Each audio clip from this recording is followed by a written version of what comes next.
पिछले एक साल में मोस्ट ऑफ टेक्नोलॉजी फंड्स की परफॉर्मेंस काफ़ी ख़राब रही है, जिसकी वजह से टेक फंड्स ने नेगेटिव रिटर्न्स बना कर दिए हैं। यदि आप भी स्टॉक मार्केट में इन्वेस्ट करते हैं तो आपको ये तो पता होगा ही कि अभी विप्रो, HCL, TCS और टेक महिंद्रा जैसी IT कंपनियों के शेयर्स काफ़ी डाउन चल रहे हैं। दोस्तों, IT कंपनीज की मोस्ट ऑफ रेवेन्यू USA से आती है और USA में अभी रिसेशन के हालात हैं। इसकी वजह से इसका डायरेक्ट इम्पैक्ट IT कंपनीज पर पड़ रहा है। जैसे जैसे USA की इकोनॉमी के हालात सुधरेंगे वैसे वैसे IT कंपनीज भी अच्छा परफॉर्म करने लगेगी। इससे टेक्नोलॉजी म्यूचुअल फंड भी बढ़िया परफॉर्मेंस करना चालू कर देंगे। दोस्तों, कई निवेशकों की ICICI प्रूडेंशियल टेक्नोलॉजी फंड से लेकर क्वेरीज आ रही थी, क्या उन्हें इस म्यूचुअल फंड में बने रहना चाहिए या इस फंड से एग्जिट कर जाना चाहिए। तो आज इस वीडियो में हम इस फंड का डिटेल एनालिसिस करेंगे। इस वीडियो को पूरा देखने के बाद इस फंड से रिलेटेड आपके सभी डाउट्स क्लियर हो जाएंगे। इस फंड के बेसिक्स की बात की जाए तो ये फंड 3 मार्च 2000 को लॉन्च हुआ था, यानी कि ये म्यूचुअल फंड काफ़ी पुराना फंड है। ये म्यूचुअल फंड एक सेक्टर फंड है जो कि IT सेक्टर से बिलोंग करता है।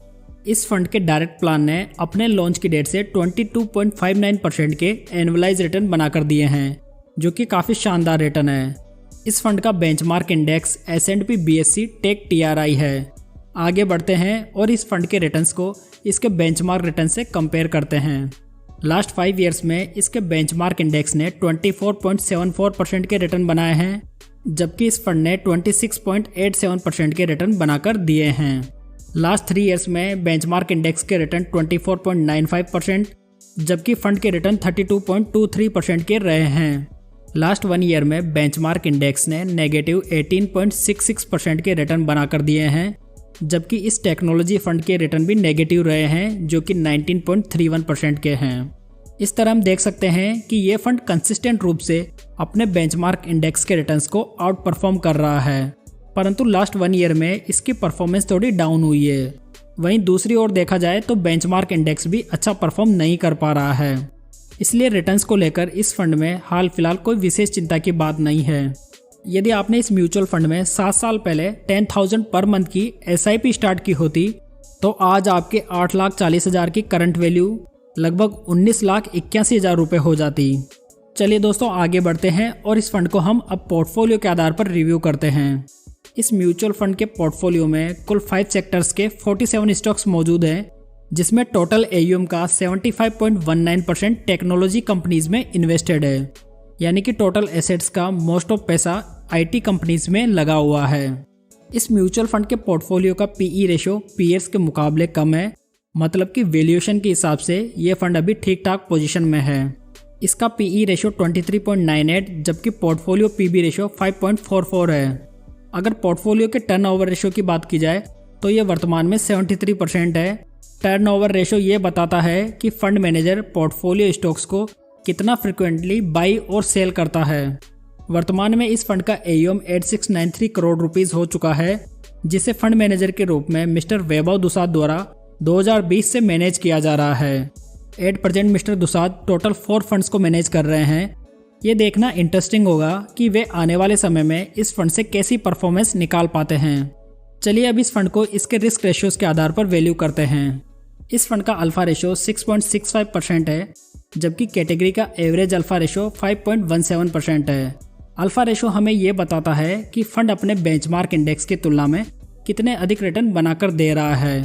दोस्तों, यदि आप स्टॉक्स, म्यूचुअल फंड्स और IPO में इन्वेस्ट करने के लिए डीमैट अकाउंट ओपन करवाना चाहते हैं तो इस वीडियो की डिस्क्रिप्शन में जाकर आप फ्री में अपना डीमैट अकाउंट खुलवा सकते हैं। इस टेक्नोलॉजी फंड का बीटा रेशो 0.98% है, जबकि कैटेगरी एवरेज बीटा रेशो 0.88% है, यानी कि ये म्यूचुअल फंड अपनी कैटेगरी एवरेज की तुलना में थोड़ा अधिक वॉलेटाइल है। जबकि इस फंड का शार्प रेशो 1 है और कैटेगरी एवरेज शार्प रेशो 0.96 है। दोस्तों, शार्प रेशो म्यूचुअल फंड में रिस्क एडजस्टेड रिटर्न्स को मापता है। फंड का शार्प रेशो कैटेगरी एवरेज से बढ़िया है, जो कि इस फंड का एक प्लस पॉइंट है। लेटेस्ट डेटा के अकॉर्डिंग इस फंड के डायरेक्ट प्लान का एक्सपेंस रेशो 0.79% है। दोस्तों, आप इस चार्ट में देख सकते हैं कि फंड ने शुरुआत से काफ़ी रैपिड ग्रोथ दिखाई है। हालांकि पिछले 1 साल में ये चार्ट आपको डाउन ट्रेड में दिखाई दे रहा होगा, जो कि आपको पूरे IT सेक्टर में भी दिखाई देगा। जैसे जैसे USA और यूरोप का मार्केट स्टेबल होकर ग्रोथ दिखाएगा, वैसे वैसे ये फंड भी अच्छी ग्रोथ पकड़ सकता है। सेक्टर म्यूचुअल फंड में ये हमेशा दिक्कत बनी रहती है कि यदि उस स्पेसिफिक म्यूचुअल फंड के सेक्टर में स्लो डाउन आता है तो आपका म्यूचुअल फंड पोर्टफोलियो तेजी से नीचे आने लगता है।